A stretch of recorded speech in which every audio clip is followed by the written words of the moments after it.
Bismillahirrahmanirrahim. Assalamualaikum warahmatullahi taala wabarakatuh. Alhamdulillahirabbil alamin wa sallallahu ala sayyidina Muhammadin wa ala alihi wa sahbihi wasallam. Amma ba'du. Apa kabar para penonton semuanya? Mudah-mudahan ada dalam lindungan Allah Subhanahu wa taala, sehat-sehat, lancar rezekinya, dimudahkan segala urusannya. Bagi yang memiliki masalah, mudah-mudahan rasa berat itu menjadikan kafarot bagi kesalahan-kesalahan dan segera dibukakan pintu kelapangan agar lebih mudah menggapai kebahagiaan di dunia dan di akhirat. Amin. Baik, saya sering mengatakan tentang ruang publik. Ruang publik itu dia amat sangat penting di dalam negara demokrasi. Jangan salah paham dulu ya, demokrasi itu bukan sebuah sistem bernegara yang terbaik, bukan itu. Tapi itu adalah yang terbaik yang saat ini kita miliki. Yang lebih penting lagi itu sudah menjadi kesepakatan orang tua kita terdahulu, termasuk ya para kiainya, para sesepuhnya, karena mereka memiliki cita-cita yang besar ya, dipikirnya mungkin bagi mereka itu orang Indonesia akan cerdas-cerdas, akan pintar-pintar, atau cerdasnya iya sih ya, pintarnya iya sih, memiliki ideologi begitu. Itu sangkaan para kiai kita dahulu. Cuman ya namanya sangkaan manusia, ijtihad itu seringkali salah. Dan kesalahan itu kita lihat sekarang, kita saksikan sekarang. Andai saja dulu begitu ya, para orang tua kita itu agak sedikit mau agak sedikit mau melihat bahwa sejatinya penduduk yang dulu mungkin belum 280 juta seperti sekarang ya. Penduduk yang sebegini banyak, untuk mencerdaskannya itu ya sulit. Ya oleh karena itulah kita lihat sekarang malah di ruang publik itu, dalam demokrasi itu yang terlihat adalah kebodohan-kebodohan dan kedunguan yang terorganisir. Saya tidak perlu menyebut siapa ya, dengan inisial saja, Termul begitu. Demikianlah adanya. Dan sayangnya begitu, mereka memang terorganisir. Kita bisa lihat dari apa yang mereka lontarkan itu secara bersama-sama mereka lontarkan sehingga membentuk algoritma. Nah, ini kita akan bahas di sini ada yang saya lihat begitu ya dari beberapa channel yang anti Termul itu seperti Langkah Update, kemudian diantaranya Bang Hers Bueno Point, kemudian ada ini Bang Edi. Nah, ini akan kita bahas sekarang. Jadi beliau itu melontarkan satu narasi dengan judul Jokowi kian melemah. Nah, dan itu pun sebetulnya sudah saya rasakan juga. Makanya kenapa kita buatkan ini videonya begitu ya, untuk menambahkan lah, untuk menguatkan sedikit banyak narasi bahwa Jokowi itu memang sudah lemah. Dan ini bukan hanya sekedar narasi, ini adalah analisa yang diambil dari beberapa fakta. Dan kita lihat sekarang kubunya Jokowi itu, saya katakan Polda Metro itu kubunya Jokowi saja ya, itu sudah dengan terang-terangan tidak tahu malu melanggar hukum acara perdata, kemudian melanggar ketentuan-ketentuan yang seharusnya ditempuh oleh mereka dalam permasalahan ijazah ini. Tapi mereka sudah tidak malu untuk melanggar itu. Banyak sekali pelanggarannya, sering saya sebutkan di beberapa video saya sebelumnya. Nah, ini biasanya adalah desperate act. Ini adalah sebuah langkah desperate itu putus asa lah, katakan begitu ya. Ini adalah sebuah langkah putus asa yang mereka lakukan karena memang sudah tidak ada jalan keluar. Nah, sekarang kita akan saksikan bagaimana atau apa yang diperbincangkan oleh Bang Edi di sini mengenai melemahnya Jokowi. Dan saya rasa begitu ya, ini kalau Anda yang mau melemahkan Jokowi dengan sangat mudah begitu, coba ketik komentar, kita lihat kita lihat algoritma videonya nih, ketik komentar apapun komentarnya begitu ya. Dan kalau bisa sih sesuai dengan isi video, dan coba like yang banyak begitu. Kita coba saja bagaimana akan bergumulnya ini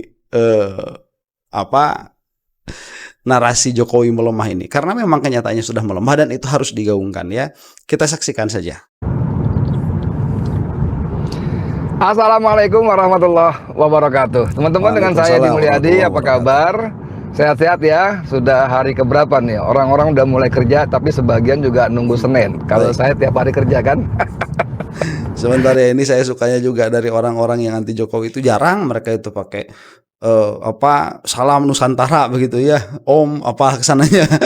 Jarang pakai itu tuh. Itu saya suka. Jadi kalau identitas Islam, salam saja itu sudah bagus. Tapi apapun itulah ya, mau kerja mau enggak, maksud saya mulai masuk kantor atau enggak gitu ya, kita semua bekerja masing-masing dengan caranya, dengan bidangnya segala macam, dan kita semua berharap bahwa kerja itu akan menghasilkan berkah dari Allah SWT, bukan cuma rizki tapi juga berkah, insya Allah, amin. Nah teman-teman, saya siang tadi membaca satu artikel editorial dari Media Trust. Itu judulnya sederhana tapi mengusik saya. Judulnya Seberapa Kuat Jokowi. Seberapa kuat Jokowi bertahan.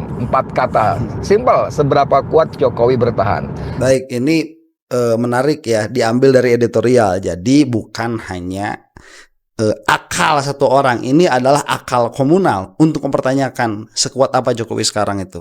Saya baca pelan-pelan, ternyata ini ditulis dengan bagus ya. Ada pertanyaan-pertanyaan yang menohok yang memaksa kita untuk berpikir ulang tentang kondisi terakhir, situasi ekonomi, hukum, politik kita, terutama terkait dengan Jokowi dan keluarganya ya. Pertanyaan ini menjadi relevan karena selama ini narasi yang kita terima, baik dari semua sumber tentu saja, terutama dari kelompok SOP kalau kata Bang Said Didu ya, Solo Oligarki Parcok, dengan bantuan para buzzer dan termelnya, dinarasikan seolah-olah Jokowi itu masih kuat, masih gagah perkasa, masih punya segala macam ya jejaringnya ya. Dia masih punya jejaring kendali di birokrasi, menteri-menteri masih di bawah dia sebagian, konon katanya kan begitu kan. Lalu ada apa lagi? Ada dari mulai menteri, dirjen segala macamnya, kepala daerah, gubernur dan sebagainya, seterusnya ya, wali kota, bupati.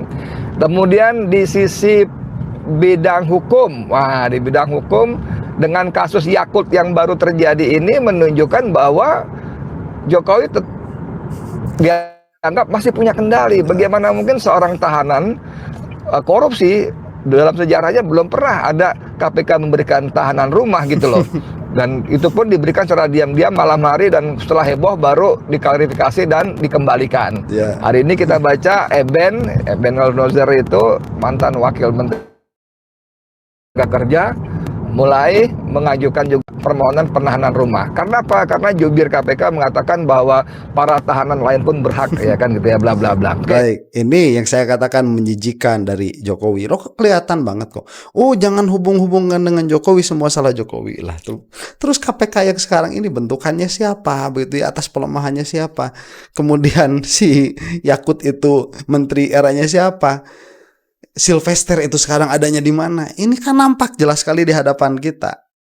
Lalu narasi lain yang menyebutkan Jokowi itu masih kuat, itu terutama ketika orang diyakinkan betul bahwa polisi di bawah Listio Sigit Prabowo itu masih full dalam kendali Joko Widodo. Kan itu menarik juga tuh, karena sulit ditepis bahwa anggapan seperti itu. Cuman teman-teman sekalian, kenapa siang ini menuju sore saya bicara seputar soal seberapa kuatkah Jokowi bertahan? Sebentar, itu memang iya sulit untuk ditepis karena memang kenyataannya orang-orang Jokowi di situ masih banyak. Kemudian kasus-kasus yang menyeret nama Jokowi tidak pernah dipermasalahkan. Kita melihat ke sana iya, tapi ya kita kan sedang membahas nih sejauh apa sekarang kekuatannya Jokowi. Tentu ini akan menarik. Karena perkembangan terakhir sepertinya fakta-fakta itu mematahkan narasi atau bahkan mitos bahwa Jokowi itu masih sangat kuat. Bahkan masih dimitoskan, dinarasikan Jokowi masih mengendalikan Prabowo Subianto. Ngeri nggak? Ini kalau orang-orangnya Prabowo dengar kan marah ya, si Edi ini bisa aja nih kan ya. Tapi asumsi seperti itu tetap masih ada gitu loh. Sejumlah teman aktivis pergerakan baik yang seumuran dengan saya ya, 60-an atau di bawah saya, para junior 30-an gitu ya, atau para senior saya 70-an, itu juga gimana ya, masih berpendapat Jokowi mengendalikan Prabowo Subianto. Nah, kembali ke tema tadi, seberapa kuatkah Jokowi bertahan? Kalimat bertahan ini menjadi menarik karena memang tidak bisa dipungkiri dia sudah 10 tahun berkuasa, tapi pada saat yang sama dia sudah mulai lengser, kan begitu kan? Dan seperti kehendak alam bahwa kekuasaan yang lepas dari genggaman pada akhirnya secara alami akan memudar. Walaupun masih saja ada para pengikutnya, para simpatisan ya pengikutnya lah ya, tanggulnya lah gitu ya. Tapi pada akhirnya memudar. Nih contoh, saya kasih contoh bagaimana pertanyaan Pak Jokowi bertahan itu menjadi relevan untuk mitos-mitos tadi adalah sebentar ya, ini analisanya kan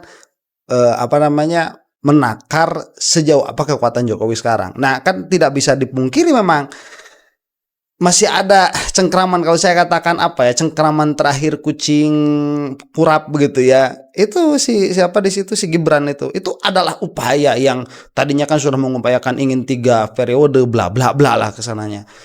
Mudah-mudahan kalau saya melihat memang melemah begitu. Cuman kekuatannya masih ada, iya. Jadi itu tidak bisa dikesampingkan ya, kekuatan Jokowi masih ada, iya. Melemah juga, iya. Ketika misalnya kasus melibatkan dugaan ijazah palsu Jokowi tidak kunjung tuntas berkasnya, ya, mondar-mandir dari polisi ke kejaksaan balik polisi lagi dan seterusnya sebagainya, ya. Penersangkaan waktu itu ya, Roy Rismon Tiva, lalu ada Egy Sujana DHL Damai Hari Lubis, lalu ada Rustam Effendi, Kurniati Royani, dan siapa lagi, satu lagi Rizal Fadilah. Itu ternyata tidak kunjung menemukan ujungnya. Walaupun 2 diantaranya sudah balik kanan, DHL Damai Hari Lubis dan Egy Sujana sudah berakhir dengan SP3, ya kan? Pintu masuknya restoratif justice, mereka datang kemudian minta maaf walaupun dibantah-bantah oleh Egy Sujana, kami tidak minta maaf dan sebagainya, tapi monggo aja, secara akal sehat nggak mungkin itu. Kemudian jejak 2 orang ini diikuti oleh Rismon Sianipar, kan begitu kan? Dia datang ke rumah Jokowi, kemudian dia minta maaf, dia mengaku penelitiannya keliru, dia datang ke tempatnya Gibran Raka Buming Raka Wapres gitu kan. Kemudian dia mengaku tulisan Gibran Endgame Wapres tak lulus SMA itu salah. Dia berjanji akan menulis ulang Jokowi White Paper dan Gibran Endgame tadi untuk membantah penelitiannya itu.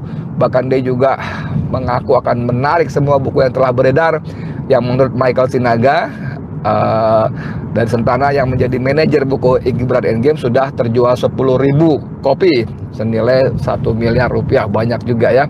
Nah, walaupun sudah seperti itu, walaupun Dr. Tiva misalnya masih rajin memposting di di akun X-nya, dia setiap Kamis kalau nggak salah masih lapor ke Polda Metro bersama Roy dan Rizal Fadilah, itu sampai hari ini nggak ada ujungnya gitu loh. Karena gimana ya, saya awam soal hukum, awam betul soal hukum, tapi kemudian saya ketika beberapa hari sebelum Idul Fitri, saya ketemu memang dengan seorang menteri, orang dekatnya Prabowo, menteri ya, bukan setingkat menteri, bukan ordal, tapi menteri di kabinet Prabowo Subianto, yang saya konfirmasi. Awalnya dia cerita bahwa penersangkaan 8 orang itu waktu itu ya, itu membuat Prabowo Subianto tidak suka. Gitu, karena tidak suka. Ini A1 ya dari dalam nih cerita Prabowo nggak suka 8 orang ini ditersangkakan. Sama, memang seharusnya tidak begitu. Satu hal dulu yang kita harus garis bawahi, Pak Prabowo ini sedang berusaha mengembalikan citranya sebagai orang yang punya masalah dalam demokrasi. Makanya beliau itu tidak mau permasalahan seperti ini tuh sampai mencuat di dalam atau di bawah pemerintahannya Pak Prabowo. Itu saya lihat demikian. Makanya kalau ini infonya tidak suka, wajar. Tapi kemudian saya konfirmasi ke saya, kan ngomong kan jeblak-jeblak aja kan ya. Saya katakan, Mas Menteri, saya mau konfirmasi aja, kalau sampai tadi mengatakan Presiden tidak suka, itu yang saya dengar nggak begitu malahan. Gimana banget aja. Saya bilang saya dengar bahwa ketika orang-orang itu ditersangkakan, Prabowo marah, kemudian dia menegur Sigit dan kalimatnya kurang lebihnya tidak boleh lagi mengambil tindakan yang berdampak luas tanpa persetujuan dan sepengetahuan saya. Menarik nggak? Itu kemudian saya sudah muat dalam salah satu podcast saya. Jadi saya katakan teman-teman, Roy, Tifa, Kurnia, Rustam Effendi, Rijal Fadilah, insya Allah kalian aman. Saya bilang gitu kan dalam bagian podcast saya yang cukup panjang 20 menitan, kemudian oleh netizen entah siapa dipotong hanya pada bagian itu dan viral belakangan ini. Baik, sebentar sebelum sampai situ ya. Nah, ini kan berarti betul Jokowi ini infonya kalau kita percaya dengan apa yang dikatakan oleh Bang Edi ini, dan saya percaya saja karena track recordnya ya bagus beliau itu. Saya belum pernah melihat beliau itu mengeluarkan hoax seperti para termul ya. Nah, ini kan info nih bahwa menteri mengatakan Pak Prabowo itu marah lah terhadap siapa Listio Sigit. Ini kan membuktikan bahwa Listio Sigit itu dia sedikit banyak masih di bawah kendali Jokowi. Cuman sekarang Listio Sigit udah nggak bisa ngapa-ngapain karena de facto yang menjadi presiden Indonesia bukan memberi pengaruh begitu ya, bukan yang memiliki pengaruh, menjadi presiden Indonesia adalah Pak Prabowo. Itu faktanya memang demikian. Dan mau tidak mau yang namanya Kapolri itu harus nurutnya kepada presiden. Jadi apabila ada clash di sini, mau tidak mau si Listio Sigit ini harus mengikuti perkataannya Pak Prabowo. Dan ini menunjukkan tadi melemahnya kekuatan Joko Widodo. Itu memang terbaca ya. Jadi dari informasi, sorry kalau saya bilang biasa karena kan kita tahu tidak semua menteri punya akses komunikasi yang baik dengan Presiden Prabowo Subianto kan begitu kan. Ada aja tuh ya, kita paham lah, kita nggak bahas itulah ya. Tapi ini menteri yang termasuk aksesnya baik, bagus ya. Nah, jadi bagaimana kisah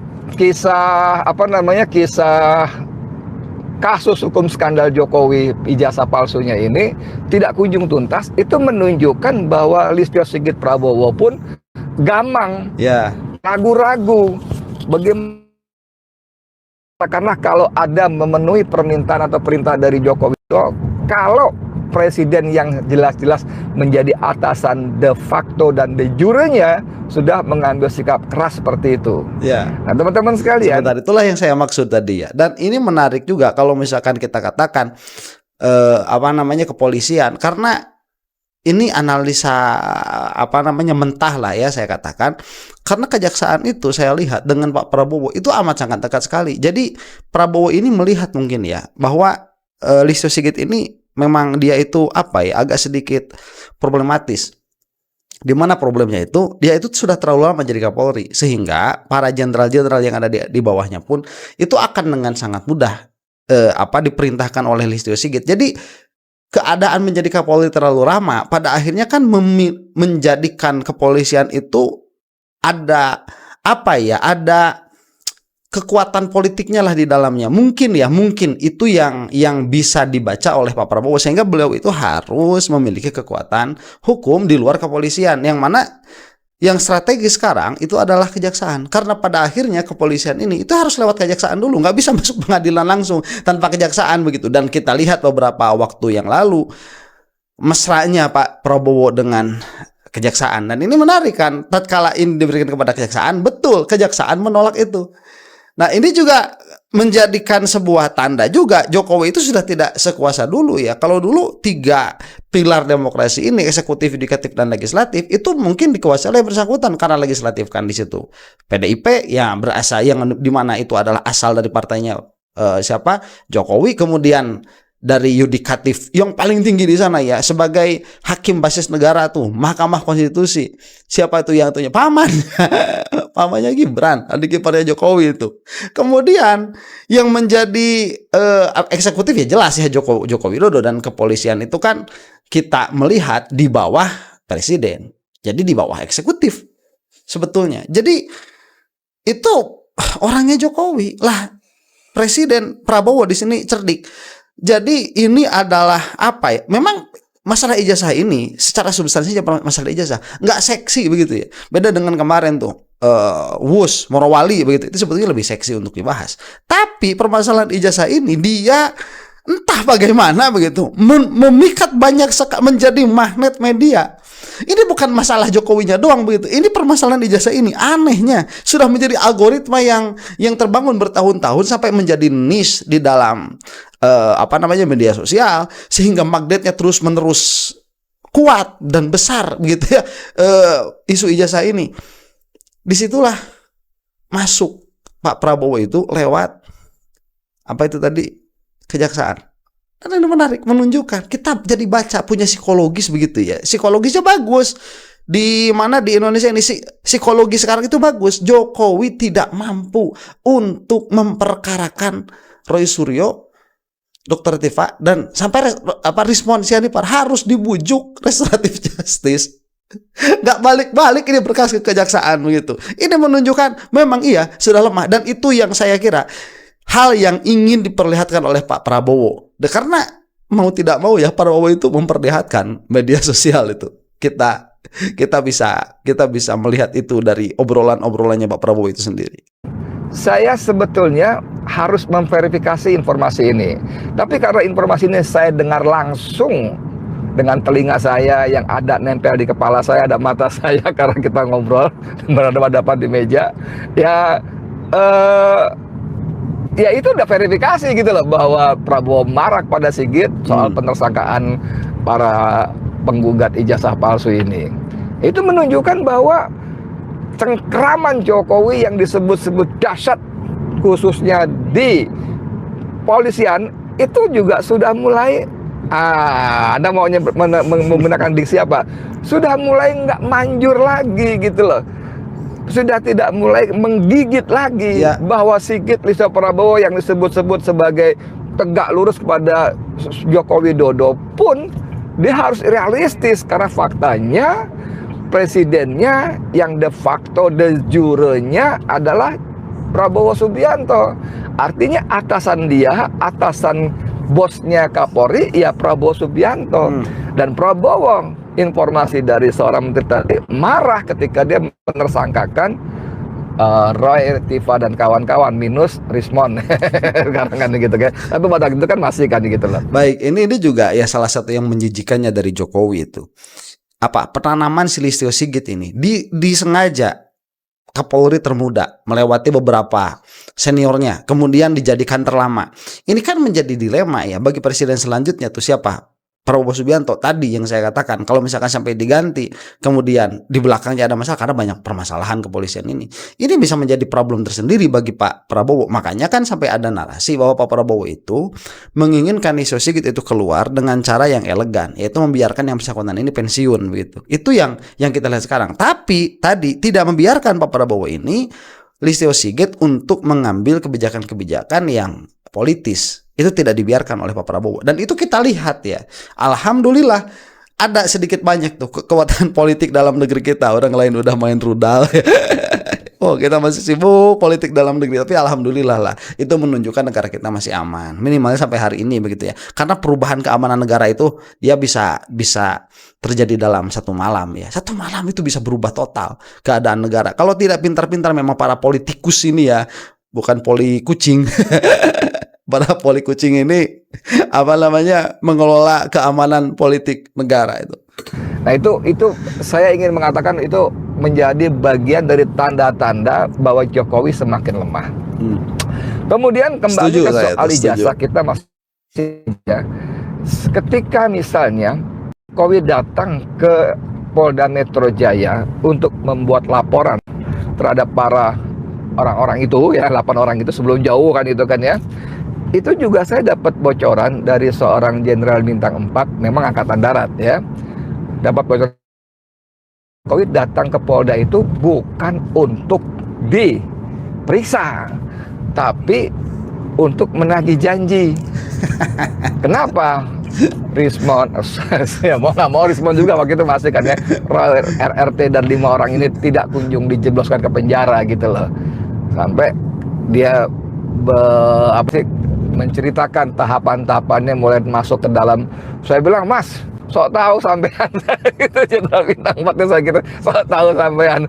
Dia nggak marah, cuman mungkin kesal juga, tapi nggak marah. Dia bilang, kamu nih kalau dikasih tahu nggak percaya. Saya ada orang cerita begini begitu di dalam. Bahkan kepada salah seorang petinggi yang ngurusin kasus itu berpangkat kombes itu ditelepon dari koleganya kombes juga di daerah Sulawesi. Weh, gimana? Bagus. Ini nggak pernah setebal ini dapatnya gitu loh. Saya sampai bicara, Mas sampai ini sok tahu, saya bilang gitu.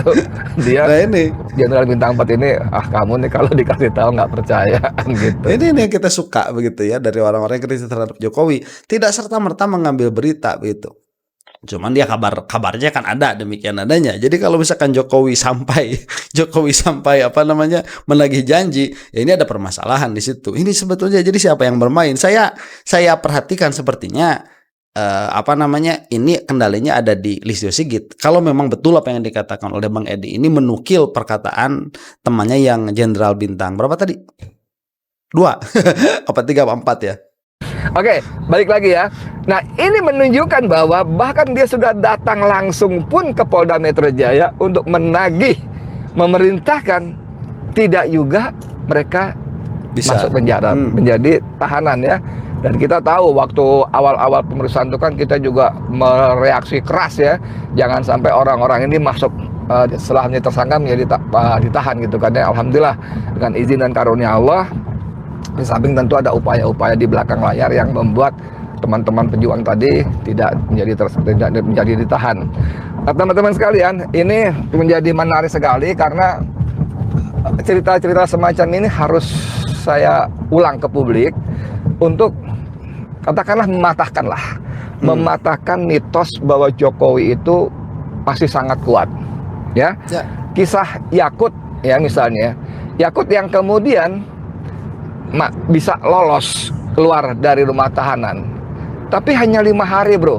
Setelah kita ribut, publik ribut, lalu setelah KPK teriak, akhirnya dikembalikan lagi. Ini menunjukkan bahwa kalau benar Yakut itu keluar atas rekomendasi lah, permintaan lah, atau bahkan perintah dari Jokowi lah kepada KPK, nah ini menunjukkan bahwa kesaktian Jokowi hanya cuma berumur 5 hari.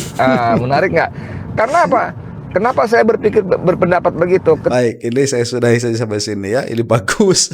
Silahkan lihat sendiri di channelnya Bang Edi. Nah, saya setuju dengan apa yang dikatakan oleh Bang Edi. Jokowi itu sudah luntur kekuasaannya, dan kita melihat lah ya makin sini makin luntur, makin acak-acakan, termul makin nggak jelas yang diomonginnya itu.